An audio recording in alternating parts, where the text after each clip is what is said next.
Hello guys! ఈ వీడియోలో మనం లీడ్ కోడ్‌లో ఉన్న రివర్స్ బిట్స్ అని ఇంట్రెస్టింగ్ బిట్ మ్యానిప్యులేషన్ క్వెషన్‌ని డిస్కస్ చేద్దాం. ఈ క్వెషన్ ఏంటంటే మనకి 32 బిట్ ఇంటీజర్ ఇస్తారు. దాన్ని మనం రివర్స్ చేసి ఇవ్వాలన్నమాట. సో ఈ వీడియోలో నేను ఈ క్వెషన్‌ని ఎలా సాల్వ్ చేయాలో అని డ్రై రన్‌తో పాటు స్టెప్ వైస్‌గా అన్నీ అర్థమయ్యేలా చెప్తాను. సో ఈ వీడియోని ఎండ్ వరకు చూడండి అండ్ కాన్సెప్ట్ క్లియర్ అవ్వకపోతే కామెంట్స్‌లో తప్పకుండా అడగండి. So let's get started. ఇక్కడ మనకి n is equals to 32 bits binary number అయితే ఇచ్చారు. సో దీని ఇంటీజర్ వాల్యూ వచ్చేసి 6 అనమాట. సో ఈ క్వెషన్ని సాల్వ్ చేయడానికి మనం ఫస్ట్ రిజల్ట్ అని ఇంటీజర్ని తీసుకుందాం.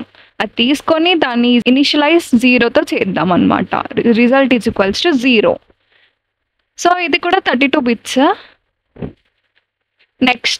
నెక్స్ట్ స్టెప్ వచ్చేసి మనకిచ్చిన 32 bits n is equals to 32 bits నుంచి ఫస్ట్ లాస్ట్ డిజిట్ అనేది ఎక్స్ట్రాక్ట్ చేయాలన్నమాట. దీన్ని ఎలా ఎక్స్ట్రాక్ట్ చేయాలో మనం ఇంతకుముందు చేసిన బిట్ మ్యానిపులేషన్ క్వెషన్స్లో డిస్కస్ చేసాం. అది n and 1 చేస్తే మనకి లాస్ట్ డిజిట్ అనేది ఎక్స్ట్రాక్ట్ చేయొచ్చు అనమాట. నెక్స్ట్ స్టెప్ వచ్చేసి ఈ ఎక్స్ట్రాక్ట్ చేసిన లాస్ట్ డిజిట్ని రిజల్ట్లో యాడ్ చేయాలంటే ఫస్ట్ మనకి ఆల్రెడీ రిజల్ట్లో 32 బిట్స్ ఉన్నాయి కాబట్టి దాన్ని 31 బిట్స్ చేయడానికి మనం లెఫ్ట్ షిఫ్ట్ చేస్తాం అనమాట. లెఫ్ట్ షిఫ్ట్ చేసిన తర్వాత ఈ లాస్ట్ బిట్ వచ్చేసి దానికి యాడ్ చేయాలి. సో యాడ్ చేయడానికి మనం ఆర్ ఆపరేటర్ యూస్ చేస్తాం. Bitwise OR operator use చేసి లాస్ట్ డిజిట్ని యాడ్ చేసిన తర్వాత నెక్స్ట్ ఈ n నంబర్ని అప్డేట్ చేస్తాం అండ్ లాస్ట్ డిజిట్ని తీసేయాలన్నమాట. సో తీసేయడానికి మనం రైట్ షిఫ్ట్ చేస్తాం. సో ఇవే స్టెప్స్ని మనం 32 టైమ్స్ చేసామనుకోండి ఇచ్చిన నంబర్ని మనం రివర్స్ చేయొచ్చు. సో ఇదే మనం కోడ్లోకి రాసుకుందాం. దీని టైం కాంప్లెక్సిటీ వచ్చేసి O(32) అనమాట. ఎందుకంటే లూప్ 32 టైమ్స్ మాత్రమే రన్ అవుతుంది కాబట్టి. సో కోడ్ని ఇలా రాసుకుంటాం. ఇంట్ result is equals to 0 and loop 0 to 32 times run అవుతుంది. ఇంట్ లాస్ట్ బిట్ అనే ఒక ఇంటీజర్ తీసుకొని దాంట్లో మనం లాస్ట్ బిట్ని ఎక్స్ట్రాక్ట్ చేసి పెడతాం అనమాట.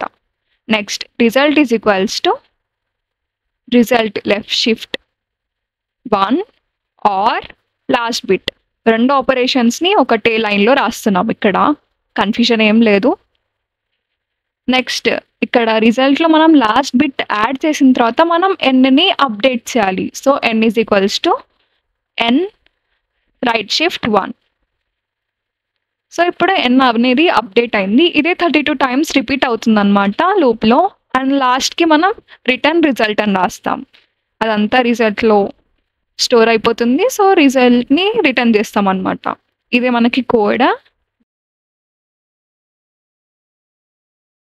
సో ఈ వీడియోలో మనం రివర్స్ బిట్స్ ప్రాబ్లమ్ని ఎలా సాల్వ్ చేయాలో అని డీటెయిల్గా చూసాం. Step by step explanation dry రన్తో కలిపి కాన్సెప్ట్ని క్లియర్గా చెప్పడానికి ట్రై చేశాను. మీకు ఈ వీడియో నచ్చింది అనిపిస్తే లైక్ చేయండి, షేర్ చేయండి అండ్ ఇంకా ఇలాంటి వీడియోస్ కోసం ఛానల్ని సబ్స్క్రైబ్ చేయండి. Thanks for watching. బాయ్.